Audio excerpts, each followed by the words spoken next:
Ce devait être une première mondiale. Une navette sans chauffeur, avec 4 roues motrices, aux côtés d'autres véhicules, le tout en transportant 15 voyageurs. Dotée d'une intelligence artificielle, cette navette parcourt un tracé indiqué au préalable.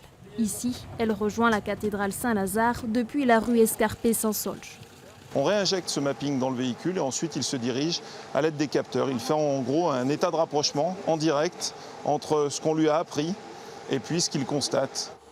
Ce qu'il constate grâce à ces quelques capteurs disposés tout autour du véhicule. Mais depuis une semaine, cette navette est introuvable à Autun. La phase d'expérimentation a officiellement pris fin après 6 semaines d'essai.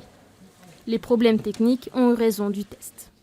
Compte tenu de différentes raisons, notamment la nature, on va dire, du site, qui est relativement, on va dire, qui pose certains défis techniques, compte tenu des rues, compte tenu parfois du signal GPS qui peut être assez faible à certains endroits, fait que l'opération des navettes peut être plus complexe qu'à d'autres endroits. La commune tire un bilan contrasté de cette expérience. C'est un bilan que je pense positif pour le véhicule autonome qui est certainement une des mobilités d'avenir, mais on voit qu'au niveau de la technologie, il y a encore des éléments à mettre en œuvre un petit peu plus précisément. Un rapport a été commandé par le constructeur de la navette pour connaître les raisons de ce dysfonctionnement.